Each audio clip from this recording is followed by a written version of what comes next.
এখনো ল্যান্ডফল হয়নি, তার আগেই নাগের বাজারে গাছ উপড়ে পড়েছে। সরাসরি সমীরণ রয়েছে আমাদের সঙ্গে। সমীরণ,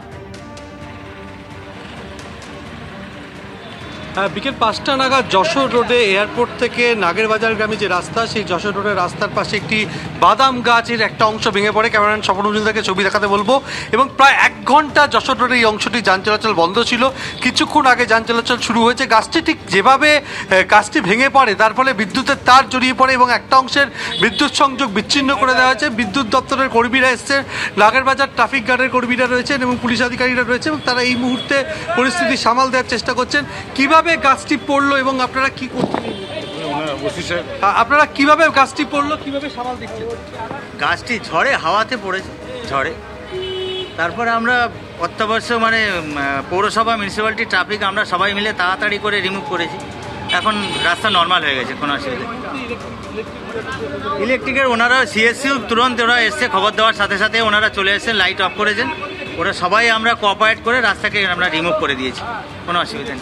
এই মুহূর্তে ছবিতে স্বপনকে দেখাতে বলবো যে বিদ্যুতের তার, সেই বিদ্যুতের তার জড়িয়ে গাছটি ভেঙে পড়ে। তারপরে দেখতে পাচ্ছি যে গাছ উপড়ে পড়েছে, সেই গাছ সরানোর কাজ চলছে সেখানে।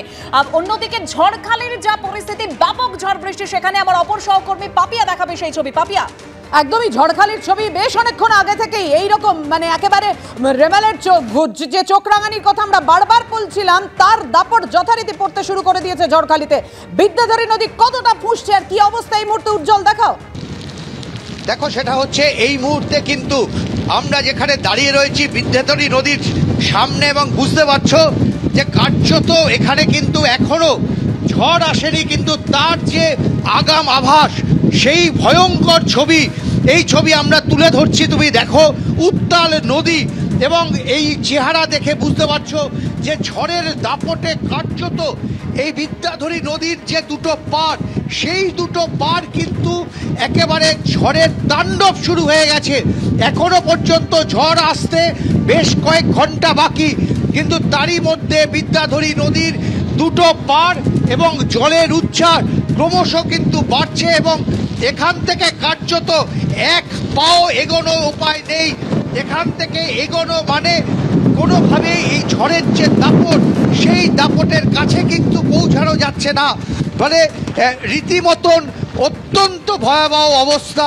সময় যত যাচ্ছে তত কিন্তু পরিস্থিতি খারাপ হচ্ছে, এবং স্থানীয় মানুষদের বক্তব্য যে এখানে যে বাঁধ ছিল, সেই বাঁধও কিন্তু আস্তে আস্তে ভাঙন ধরতে শুরু করেছে। ফলে স্থানীয় মানুষজন তারা কিন্তু এই অঞ্চল ছেড়ে দূরের কোনো অঞ্চলে তাদেরকে নিয়ে যাওয়ার উদ্যোগ শুরু হয়েছে। শান্তনু যে ছবি দেখাচ্ছে, দেখো যে এই মুহূর্তে এই নদী কিন্তু খুব অশান্ত কোনো নদী না, এবং এখনো পর্যন্ত জোয়ার শুরু হয়নি। ফলে এখনো পর্যন্ত জোয়ারের আগে এই মুহূর্তে নদী অশান্ত হয়ে উঠেছে, বিদ্যাধরী নদী ফুঁসছে, এবং যেখানে নদী বাঁধ ভেঙে যাওয়ার আশঙ্কা থাকছে, ব্যাপক ঝোড়ো হাওয়া বইছে সেখানে। একেবারে ভয়ঙ্কর ছবি উজ্জ্বল যা আমাদেরকে দেখালো।